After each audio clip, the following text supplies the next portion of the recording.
Yusek, Palace has released its initial reaction on the alleged impeachment complaint against President Bongbong Marcos.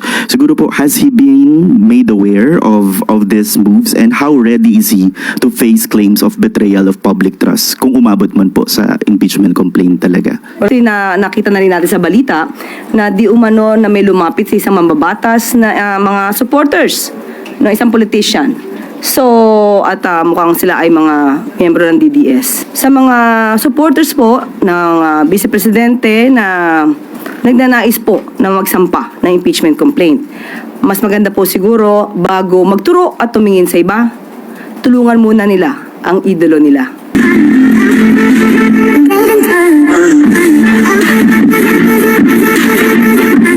At maaari na po akong tumanggap ng inyong mga katanungan. Unang tanong mula kay Tristan Nadalo, Newswatch Plus. Hi Yusek, good afternoon. Yusek, Palace has released its initial reaction on the alleged impeachment complaint against President Bongbong Marcos. Siguro po, has he been made aware of these moves, and how ready is he to face claims of betrayal of public trust kung umabot man po sa impeachment complaint talaga? Wala pa nga yung complaint, paano makakapag-ready ang Pangulo? Babasahin muna kung meron mang complaint. At di umano, at nakita na rin natin sa balita, na di umano na may lumapit sa isang mambabatas na mga supporters ng isang politician. So, at mukhang sila ay mga miyembro ng DDS. Okay? So, sa mga supporters po ng Vice Presidente na nagnanais po na magsampa ng impeachment complaint, mas maganda po siguro bago magturo at tumingin sa iba, tulungan muna nila ang idolo nila. Una-una, dahil ang usapin dito, ang impeachment complaint ay hindi ito pang media lamang. Hindi ito panakot lamang. Mas maganda po na masagot ang mga issue dahil sinasabi nila ang paglalabas di umano ng balak ng mga supporter ng mga Duterte na magsampa ng impeachment. Sinasabi ng iba, ito para makaiwas di umano ang Vice Presidente sa mga isyung paglustay at mga di umanong pagtanggap ng pondo, milyong-milyong pondo mula sa mga drug lords. So mas magandang masagot po yan. At ang Pangulo naman, handa naman po sa lahat ng pagkakataon dahil siya po ay gumagalang sa konstitusyon, gumagalang po siya sa proseso. Pero kung pag-uusapan po natin ay breach of public trust, dahil nabanggit ito tungkol sa di umanong pagpirma sa GAA. Ang Pangulo po, unang-una, hindi po siya nagnakaw ng pera. Pangalawa, siya po ang nagpapaimbestiga sa mga maaanumalyang flood control projects at maaaring naging sanhi ng korupsyon. Pangatlo, wala po siyang Mary Grace Piatos. Follow-up lang po. So sa mata po ng palasyo, si Vice President Sara Duterte o ang Duterte family ang nasa likod ng mga usap-usapan para ipa-impeach si Pangulong Marcos? Yan po ang inamin ng isang mambabatas. So sa kanya po galing yung sinasabing DDS po or Duterte supporter ang nais maghain ng impeachment complaint laban sa Pangulo. Follow-up mula kay Maricel Halili, TV5. Magandang umaga po, Yusek.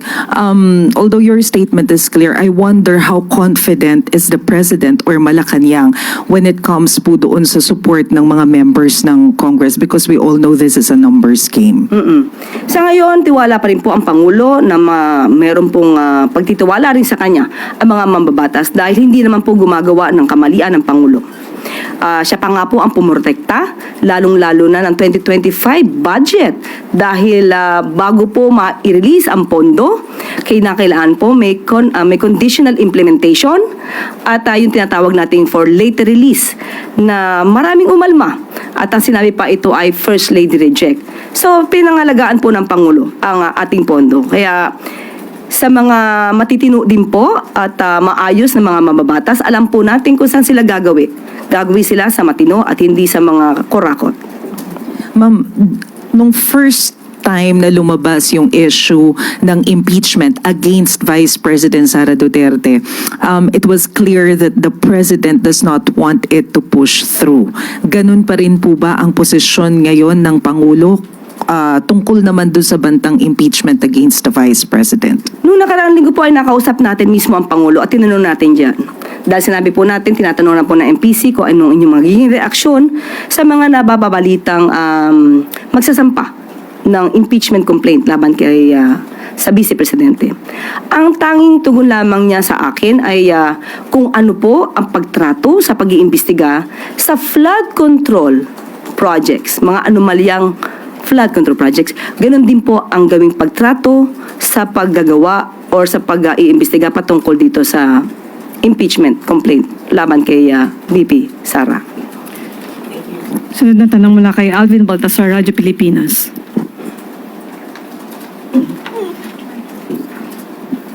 Yusek, good morning. Yusek, may post si Mr. Montulfo doon sa kanyang Facebook page. At ang sinasabi, nakikipag-ugnayan umano yung BGC Boys kay VP Sara. At umaasa daw ang tatlo na ma-acquit ang Vice President sa ikinakasang impeachment. And kapag nanalong Presidente, bibigyan daw sila ng executive clemency. Ano pong reaction niyo doon sa FB post ni Mr. Tulfo? Wala po kasi tayong personal na kaalaman sa kanyang nabanggit. Hindi natin kilala yung Tweety Bird ni Mr. Ramon Tulfo. Pero kung ito'y may katotohanan, sana man lang ay atong mga witnesses na maaari talagang mayroong alam sa katotohanan, huwag silang magpabudol. Dahil mayroong mga nakaraan na umaako, di umano, sa maaari maging kasalanan ng mga kapulisan, pero yung mga kapulisan, miyembro ng kapulisan, ang siya nakukulong.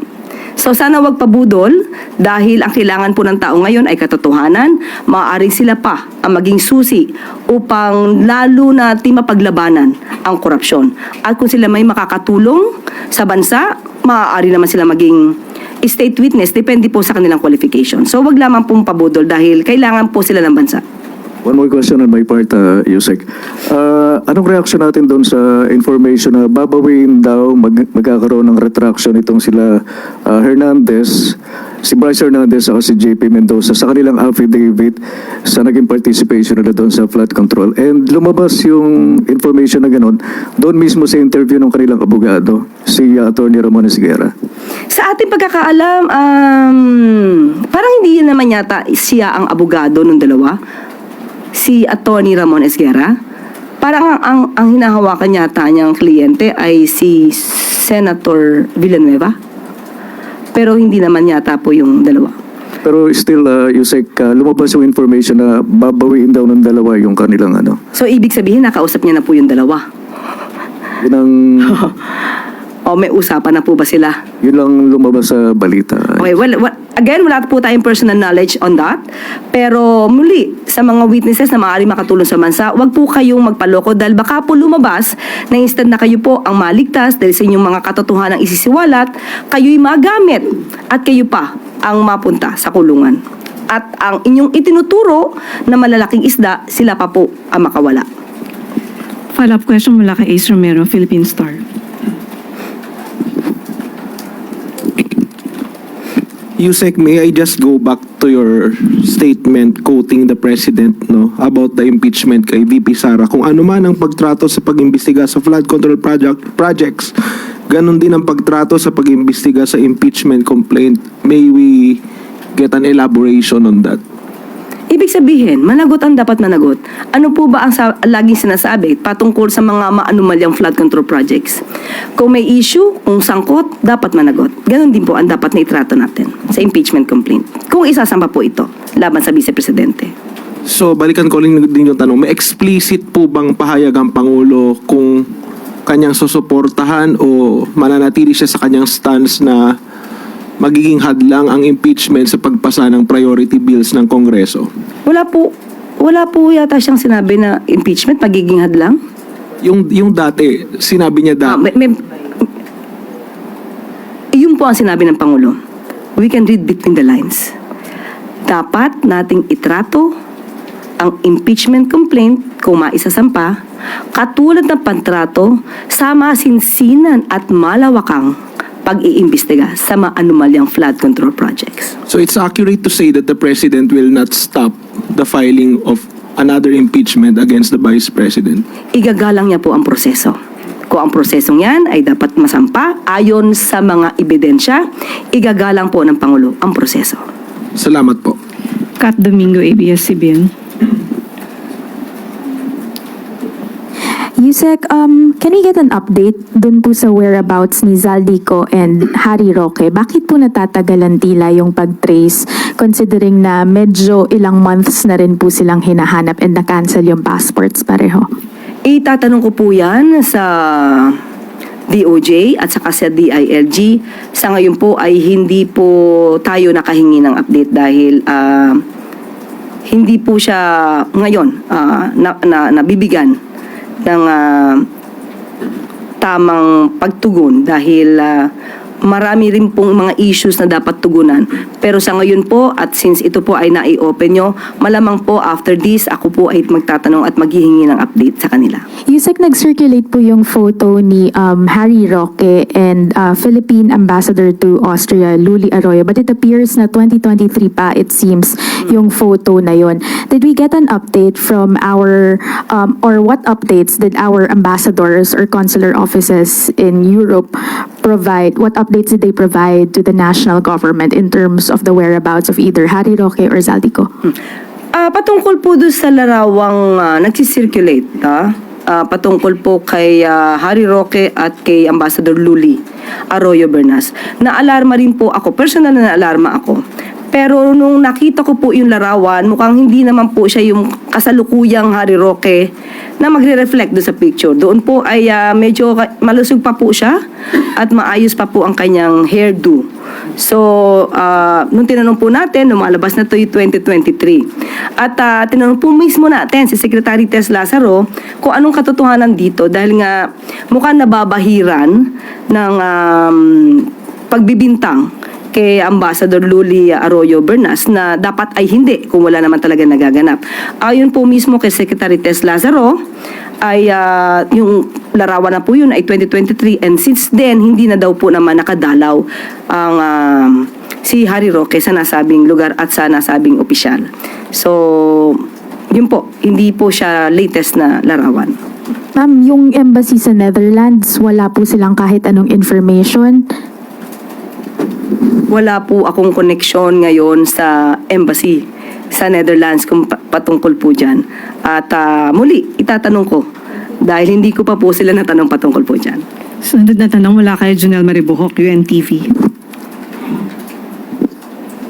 Magandang tanghali po, Yusek. Base sa huling Pulse Asia survey, 48% o malapit sa small majority sa mga Pilipino nagsasabing hindi nagtitiwala sa Pangulo na malulutas yung issue ng korupsyon sa flood control. 59% naman sa DPWH. Samantala 59% or majority naman ng respondents ang naniniwala na may mapapanagot na government officials. Ano po ang masasabi ng palasyo po? Ibig sabihin, 52% naniniwala na maririsolba ng Pangulo ang issue sa katiwalian. So majority pa rin po ang naniniwala sa kakayanan ng Pangulo. Hindi naman talaga makakaila na ang Pangulo talaga ay kumikilos para masawata ang korupsyon. Sabi nga natin, hindi lahat sa pagkakataon ang Pangulo ay mag-iimbestiga ng korupsyon sa kanyang panahon. Hindi ito nangyari sa nakaraang administrasyon. Ang sabi nga natin, kung hindi ito gagawin ng Pangulo ngayon, kailan pa? At kung hindi ang Pangulong Marcos ang gagawa nito, sino pa? Siya lang naman po ang may lakas ng loob na maapektuhan man ng kanyang administrasyon. Gagawin niya pa rin po ito para sa taong bayan. So, good news naman po ito. 52% naniniwala pa rin at na ang kakayanan ng Pangulo. At ito pa po, 59% ang naniniwala na mapapanagot ang dapat na mapanagot. So, ito po ay positibo dahil alam nila na ang dapat na managot ay maaaring mabilanggo. Sunod na tanong mula kay Julie Baiza, 1PH.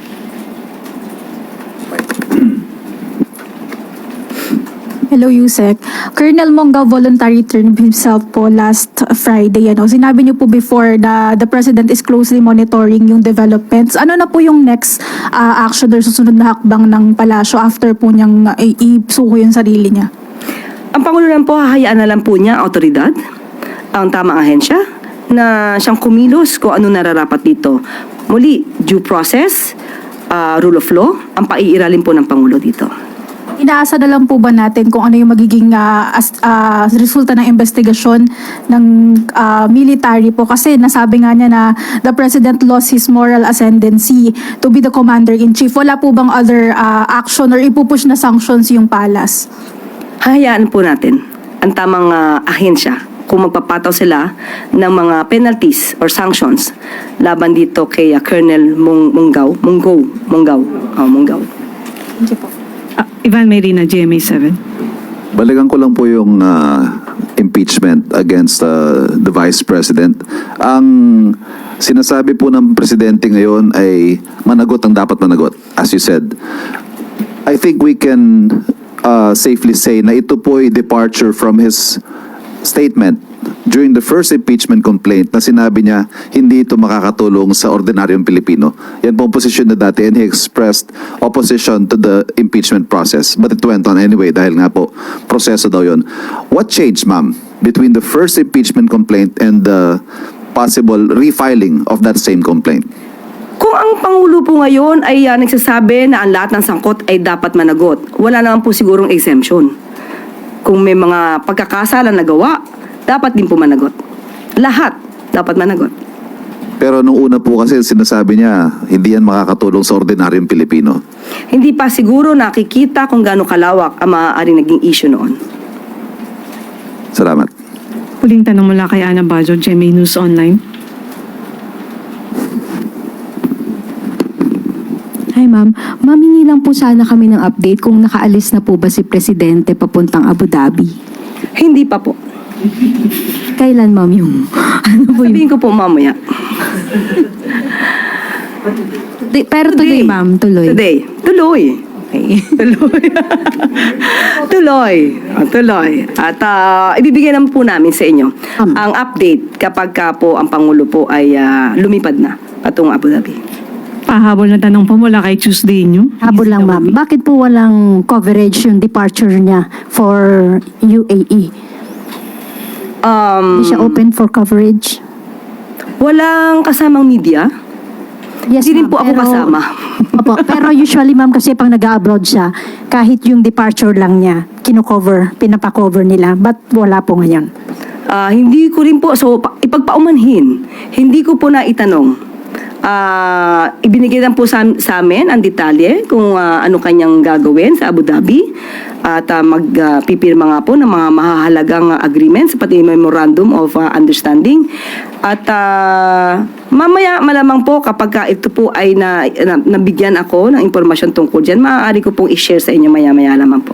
Padagdag na lang din po ma'am kung sino yung kanyang itatalagang Ay, caretaker. opo. Si E.S. Ralph Recto, Secretary of DAR, Conrado Estrella, and Secretary ng DSWD. Apo. Thank you, ma'am. At dito na po natatapos ang ating press briefing. Magandang araw para sa bagong Pilipinas.